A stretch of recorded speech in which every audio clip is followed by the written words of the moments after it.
All right, everyone, it's time for science news. This is a fascinating one. This is extremely interesting to me. Link in the description, archived, of course.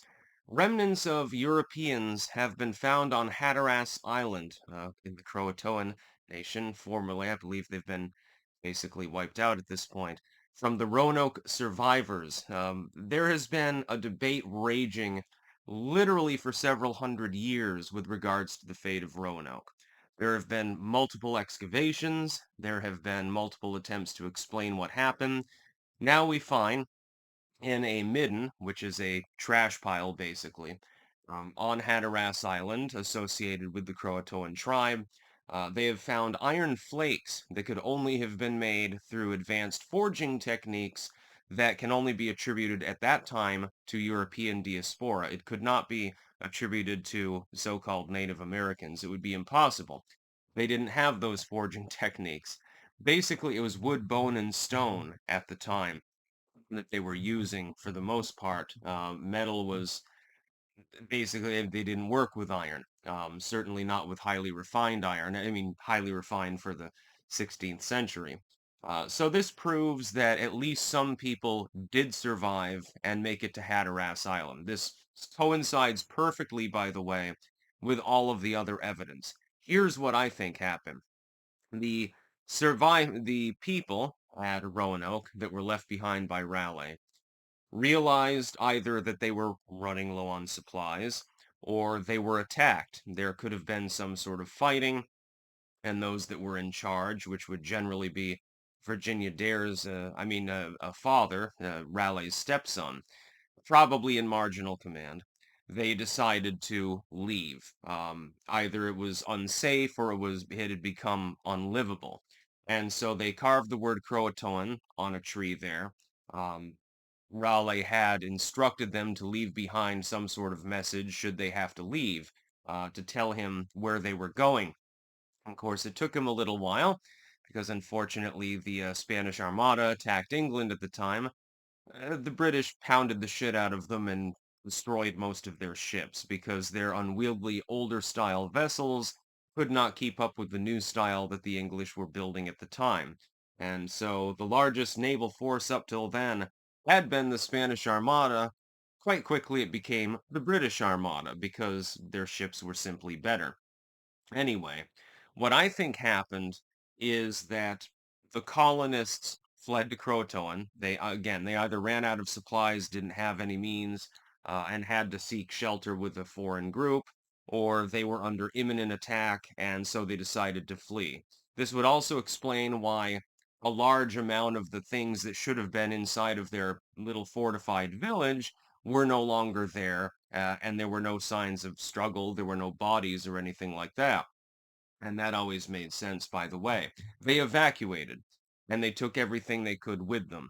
They then moved to Hatteras Island with the Croatoans. And I think that the forging indicates, in my opinion, that they were attempting to build a new ship and to get back to England because they figured they had been forsaken by Raleigh because he had been absent for so long. Some of them would have been left behind. This, by the way, this fixes for the tales of blue and green-eyed Native Americans with lighter colors of skin. Some of the individuals were left behind, and here's why. Raleigh had always left behind a garrison, a small number of people, while everyone else would sail out, basically. And so what I think happened is that a small group remained. They interbred with the local natives. And this, again, it accounts for tales up through the 1700s, actually, of Native Americans with abnormal, eye colors and stuff.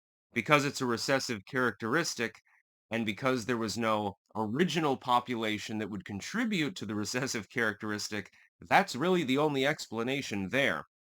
Then the rest of them attempted to sail back to Europe. They built a ship. This fixes for the ghost ship tale, actually. There are tales of a ship that was launched by a person named Raleigh. They would have talked to the natives, of course, and in the process of producing the ship, they probably needed to grow food to supply the ship and so forth. They would have needed to get timber to build the ship. They would have needed other supplies. They may have cannibalized a rowboat or something like that. Who knows? They attempted to sail back to Europe and died.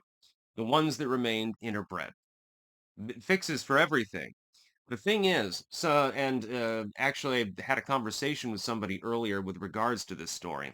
They said, well, maybe this was stuff that the Native Americans looted, actually, like they had gone and killed everyone in the fort, maybe dragged their bodies off and thrown them in the water or some shit, and then they took whatever they could.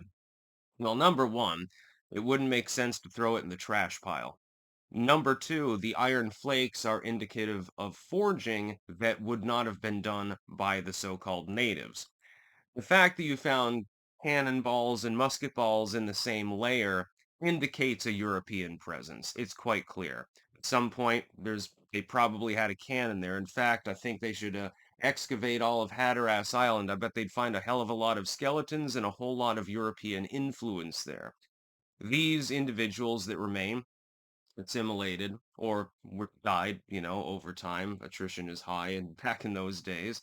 And that accounts for the genetic possibility. The ghost ship is accounted for by the Raleigh system, which is our ship is heading out, some people remain behind. So those two tie in perfectly.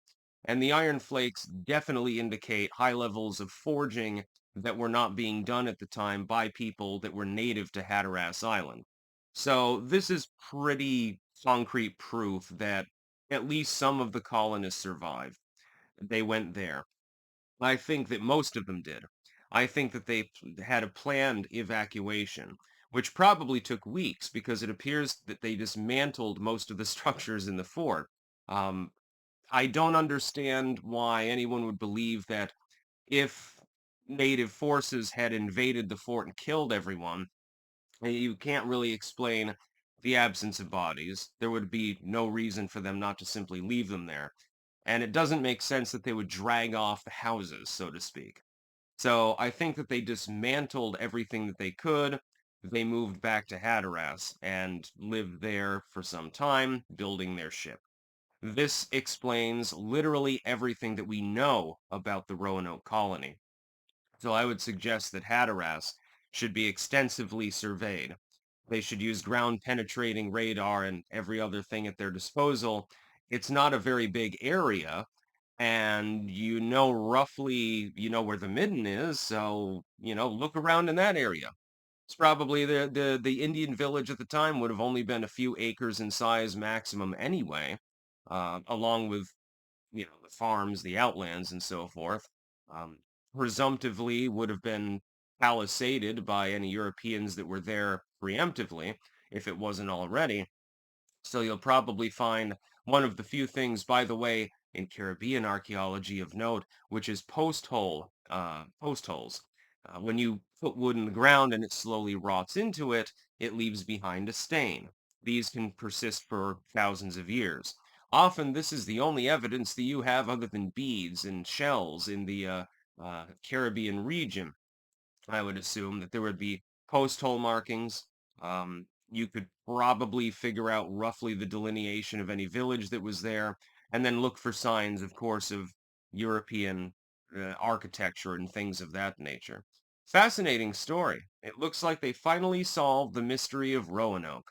The survivors did survive. They did not simply run off into the woods and get shot through with arrows. They managed to make it to friendly territory and exist for some time, and they probably managed to build their ship. And because, the ship probably was a bit slipshod, it sunk into the ocean. Might find its remnants somewhere in the Atlantic, actually. That's about all. Peace out.